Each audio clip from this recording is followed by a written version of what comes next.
Matt Damon, do you have to be a fan of car racing to appreciate this film? No, actually, I'm not a fan of car racing, and I took it as a really good sign when I read the script that I loved it as much as I did, because I don't think it's necessary at all to be a fan of that. But the movie's about this friendship, and these guys with this dream to do this incredible thing, and it really transcends car racing. So the great Carroll Shelby is going to build a car to beat Ferrari with a Ford. Correct. And how long did you tell them you needed? 200 or 300 years? 90 days.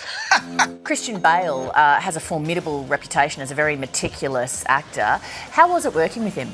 It was amazing. I've followed his work really closely for years, and I just loved watching his approach and his discipline, and he's just a really special actor, and just a wonderful guy too. You've been a big star now in Hollywood for quite a long time. What do you think has been the biggest change in the industry over that period? Oh, it's changed incredibly in the last, really in the last 5 to 10 years. But if you look at the kind of movies that were being made 20 years ago, particularly like the drama, the $20 to $70 million drama, which really was my bread and butter for my entire career, those movies just don't exist anymore because the DVD market is gone. So we've lost this huge source of revenue.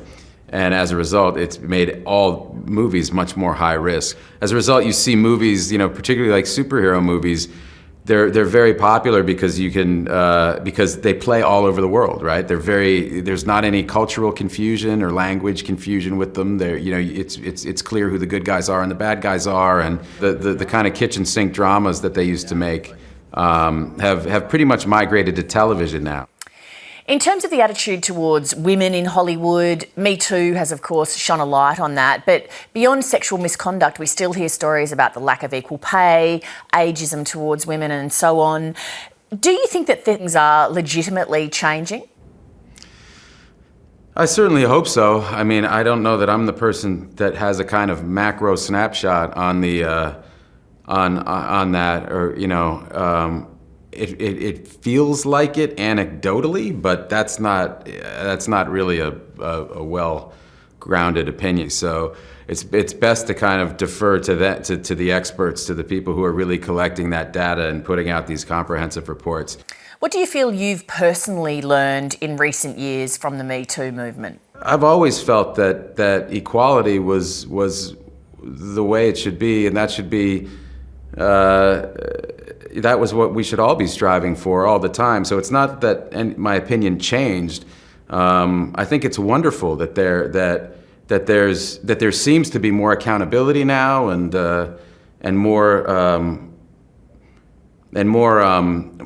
emphasis and focus on it and awareness. I think that those are all should be contributors to affect positive change. You've been spending a bit of time in Australia. What do you like about coming down here? I like everything about your country. I really do like. I have a lot of friends there, and obviously I love Byron Bay, and have a ton of friends in that town, and it's been great for my family and I to get down there, and we've camped all over the place and traveled around the country, and it's just a really wonderful. It's been a great place to go on these adventures with my kids, and we just love it down there. How do you reckon you'd go playing a part with an Australian accent now that you've embedded here for a while? I don't know. I feel like it comes and goes. I feel like sometimes when I'm down there, I feel like I could do this pretty well, and then I come home for a little while and I lose it. So I don't know. I think it's directly proportional to how much time I'm hanging out with Chris Hemsworth. Okay, let me test your understanding of Australian slang. True or false? Chris Hemsworth has a face like a dropped pie. He has a head like a what? Well, it means somebody is very unattractive. So, I mean, clearly, yes, true, because he is a hideous-looking man. Yes.